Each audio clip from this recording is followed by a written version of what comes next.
चुनाचे इंडस्ट्री आगे बढ़ी। 1957 में पहली मरतबा तजुर्बा किया गया। कब? Way back in 1957। कितनी पुरानी बात है वो, और आज वो कहाँ तक पहुँच गई है। सबसे पहले बैकग्राउंड में किसी गाने के अंदर बिल्कुल, जिसमें कोई वर्ड सुनाई नहीं पड़ते, बहुत फास्ट मूविंग एक मैसेज जाता है, वो उस म्यूजिक के पीछे जाता है। लेकिन वो म्यूजिक के पीछे जो मैसेज जाता है वो सब कॉन्शियस में असर करता है, कॉन्शियस में असर नहीं करता। कॉन्शियस में तो आदमी सिर्फ वो गीत और गाने के अल्फाज सुनकर नाचता और फील करता है, मूव करता है, लेकिन सब कॉन्शियस में कोई मैसेज अंदर डाला जाता है और फिर उस पर एक्सपेरिमेंट किए गए हैं। मैं बहुत से रिकॉर्ड्स मेरे पास अल्लाह के शुक्र महफूज हैं, मैं सब कुछ सुनाकर बोझल नहीं करना चाहता, बहुत से रिकॉर्ड्स महफूज हैं। वॉशिंगटन में, ह्यूस्टन में, कनाडा में कितनी अदालतों में मुकदमात चले, केसेस चले, और जब पता चला कि फलां ने किल किया किसी को, फलां ने अपनी माँ को मारा, फलां ने अपने बाप को मारा, फलां ने खुद अपने आप को सुसाइड किया, तो फिर क्यों सुसाइड किया, क्या रीजन थी इसके पीछे क्या रीजन था। तो कोर्ट ने ऑर्डर किया उस इलाके के किसी बड़े साइकोलॉजिस्ट को और किसी बड़े मेडिकल रिसर्च स्कॉलर को कि वो उस नौजवान की जिसने अपनियों को मारा, वो उस नौजवान ने जिसने अपनी माँ को मारा, जिसने अपने बाप को मारा, जिसने अपने घर में आग लगा दी, जिसने स्कूल में घुसकर एकदम शूटिंग कर दिया। आपने अभी 1 साल 1.5 साल पहले का केस आपने सुना होगा, एक आदमी घुसा और एक स्कूल में उसने मासूम बच्चों को मार दिया। ये क्या हो रहा है, ये हो क्यों रहा है? ये हो रहा है म्यूजिक की वजह से। उस म्यूजिक में बाकायदा उस म्यूजिक में तजुर्बे किए जा रहे हैं, kill him, kill her, kill your mom, kill your dad, kill your mom, kill your dad. अब वो हजारों मरतबा सब conscious kill your mom and kill your dad सुनता है, वो नाच रहा है और वो थ्रिल कर रहा है, मूव कर रहा है इस म्यूजिक को सुनकर, लेकिन उसके पीछे सब कॉन्शियस में किल your mom, kill your dad, kill your mom, kill your dad, try it, why don't try it, try it, shoot shoot shoot. निकला, बाकायदा रिसर्च किया गया, ब्रेन की मशीनें लगाई गई उस इंसान के दिमाग पर जिसको पकड़ा गया था, जिसने मारा था, मशीनें लगाई गई, मैप किया गया ब्रेन के मैप को, तो ब्रेन के मैप के अंदर प्रिंटेड मैटर निकला, shoot shoot shoot, shoot shoot shoot, kill kill kill. जब उसके बाद उस नौजवान को इलाज कराकर जिंदा किया गया, होश में लाया गया, और उसके बाद उससे पूछा गया कि ये तुम्हारे ब्रेन में किल किल किल किल कहां से आ रहा था, ये बिल तुम्हारे ब्रेन में शूट शूट शूट कहां से आ रहा था। तो उसने कहा आई डोंट नो, मुझे नहीं पता। उससे पूछा कि तुम क्या सुनते थे, तो उसने बताया मैं रॉक म्यूजिक सुनता था, मैं फला स्टार का बहुत बड़ा फैन हूँ। उसके कमरे में उसी स्टार के फोटो लगे हुए, उसके जैकेट में उसी के फोटो लगे हुए, उसके मोबाइल में उसी के फोटो। तब फिर उसके बाद किसी रिसर्च एकेडमी को कोर्ट की तरफ से दिया गया कि उस म्यूजिक का एनालिसिस करें, डीप साइंटिफिक एनालिसिस करें, और उसमें निकला ये बात कि इसके अंदर था kill kill kill, shoot shoot shoot, kill your mom, kill your dad, why don't try, why don't try, why don't try, stand up and shoot, stand up and shoot. ये सब मैसेजेस उसके अंदर थे। तब कोर्ट ने फैसला किया कि ये जो आदमी है, ये इसने दरअसल ये जो कुछ किया है ये उस म्यूजिक के दरअसल असर की वजह से किया है। अब फिर एक मर्तबा अल्लाह मुझे और आपको शुक्र की तौफीक दे, 1500 साल पहले दुनिया में किसी साइंसदान ने ये रिसर्च नहीं किया था, लेकिन कुर्बान जाएं मोहम्मद रसूलुल्लाह सल्लल्लाहु अलैहि वसल्लम के कि उन्होंने पहले से कह दिया करीब मत जाना म्यूजिक के, करीब मत जाना मौसीकी के।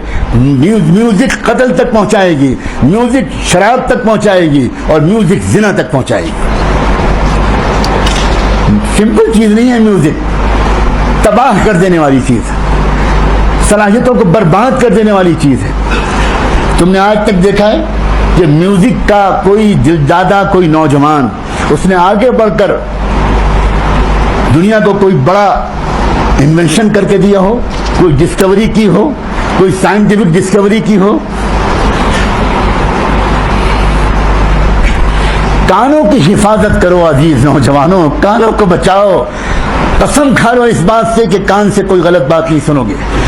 अब तो सूरत हाल यहां तक आ गई है कि इवन मोबाइल की जो रिंगटोन है, ये मोबाइल की जो घंटियां हैं और मोबाइल के जो इस वक्त गाने और म्यूजिक जो रिंगटोन की शक्ल में सुनाए जा रहे हैं, ये सब इस्लाम के तहत है कि दुनिया में वो स्टडी करते हैं कि अभी इतने बिलियन इंसान हैं जो म्यूजिक इस्तेमाल नहीं करते, جو ہیڈ فون سے میوزک نہیں سنتے, جو ٹی وی سے میوزک نہیں سنتے, جو ریڈیو سے میوزک نہیں سنتے, اور وہ اچھے لوگ ہیں, پاک دامن لوگ ہیں, انہوں نے اس پر بھی ریسرچ کیا کہ نہیں, دنیا میں ہمیں کسی ایک کو بھی پاک دامن نہیں چھوڑنا, ہمیں دنیا میں کسی ایک کو بھی باحیا نہیں چھوڑنا.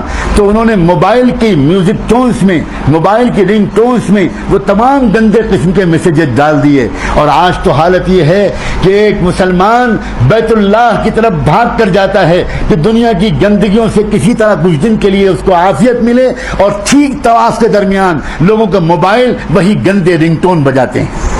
بیت اللہ کے پاس طواف کرتے ہوئے وہی رنگ ٹون دجال کے ایجاد کیے ہوئے اور دجالی دماغوں کے بنائے ہوئے آج وہاں تک پہنچا دیے گئے. یہ زمانہ عام غفلت کے ساتھ جینے کا زمانہ نہیں ہے, ویل اویئر رہ کر جینے کا زمانہ ہے, ایجوکیٹڈ ہو کر جینے کا زمانہ ہے, باشعور ہو کر جینے کا زمانہ ہے. تو خبر بھی ہو کہ ہم کس زمانے میں جی رہے ہیں. ڈیوڈ شیگل فیملی سائیکولوجی کا ایک ماہر تھا, ایک میگزین نکلتا تھا اور آج بھی نکلتا ہے, اس کا نام ہی فیملی ویکلی ہے. اس ویکلی فیملی کے 30 جنوری 1983 کے شمارے میں ڈیوڈ شیگل نے لکھا تھا, music is used everywhere to condition the human mind. Music is used everywhere to condition the human mind. Music دراصل استعمال ہی اس لیے کی جاتی ہے کہ انسانی دماغ کا ایک مخصوص سانچہ بنا دے. میوزک صرف تفریح کے لیے نہیں ہے, میوزک صرف انٹرٹینمنٹ کے لیے نہیں ہے, بلکہ میوزک دراصل بنائی گئی ہے اس لیے ہر جگہ استعمال کی جا رہی ہے, everywhere to condition the human mind. It can be just as powerful as a drug and much more dangerous. Because nobody takes musical manipulation very seriously. اب یہ آپ سن چکے ہیں, میوزک انسان کو قاتل بنا دیتی ہے, میوزک انسان کو خودکشی پر آمادہ کر دیتی ہے. مجھے کل ایک صاحب نے بتایا, مجھے اس سے پہلے یہ بات نہیں معلوم تھی, مجھے کل ایک صاحب نے بتایا کہ آپ وادی میں آئے ہیں اور آپ آتے ہیں اور آپ کو یہاں کے different classes of the society, sections of the society اور large section of the society سے بات کرنے کا موقع ملتا ہے. شاید آپ کو یہ بات معلوم نہیں ہے کہ کشمیر کے مسلمانوں میں خودکشی کا رواج بڑھتا چلا جا رہا ہے. میں اور چیزوں کے بارے میں تو یہاں کے بارے میں سنتا تھا اور دل دکھتا تھا, لیکن مجھے یہ اس بات کی خبر نہیں تھی کہ سوسائڈ کی ٹینڈنسی بھی یہاں عام ہو رہی ہے. اسی وجہ سے میرا ذہن اس کی طرف گیا ہے. میں یقین کے ساتھ کہتا ہوں, پہلے تو اسٹریس کریٹ کیا جاتا ہے. میں نے کل بھی پرسوں بھی یونیورسٹی کے بیان میں کہا تھا کہ سوچ سمجھ کر کسی سوسائٹی کے اندر ایک روحانی بے چینی, ایک بے سکونی, ایک ٹینشن, ایک فرسٹریشن اور ایک اسٹریس کریٹ کیا جاتا ہے. پولیٹیکل حالات ایسے بنائے جاتے ہیں, اکنامک حالات ایسے بنائے جاتے ہیں, نفسیاتی حالات ایسے بنائے جاتے ہیں, اور اس کی وجہ سے, اس اسٹریس کی وجہ سے وہ انسان جب اسٹریس سے نکلنا چاہتا ہے تو کہیں نہ کہیں اس کو کوئی دوست ملتا ہے جو میوزک آفر کرتا ہے, جو ڈرگس آفر کرتا ہے, اور جو کہتا ہے کہ بھئی یہ ڈرگ لینا شروع کرو, اس کے بغیر تم کو دل کو سکون نہیں ملے گا. اور یہی میوزک ہو سکتا ہے کہ خودکشی کا سبب بن رہی ہو سکتا ہے کہ یہی میوزک, سبحان اللہ, یہ بندہ میوزک سنتا ہے دل کو مطمئن کرنے کے لیے, اور یہی میوزک اس کو اپنی جان لینے پر آمادہ کر دیتی ہے. کاش کس کو خبر ہوتی کہ تیرے بے سکون دل کا سکون 2 رکعت نماز پڑھنے میں ہے, تیرے بے سکون دل کا چین و آرام تنہائی میں اپنے اللہ کو منانے کی کوشش میں ہے. ایک بار ذرا ندامت کے آنسو اپنی آنکھوں سے بہا کر تو دیکھو, ایک بار شرمندگی کے آنسو اپنی آنکھوں سے بہا کر تو دیکھو, ایک بار سچی توبہ کر کو تو دیکھو, ایک بار اپنے روٹھے ہوئے رب کو منا کر اس کی طرف صلح کا ہاتھ بڑھا کر تو دیکھو, اور پھر اس کے بعد اسی وقت دیکھو گے کہ تمہارے دل پر ٹھنڈی سکینت اتر رہی ہے, اسی وقت تمہارے دل کو چین و سکون مل رہا ہے. ایمان والے کو میوزک کی ضرورت پڑے, ایمان والے کو ڈرگس کی ضرورت پڑے سکون قلب حاصل کرنے کی.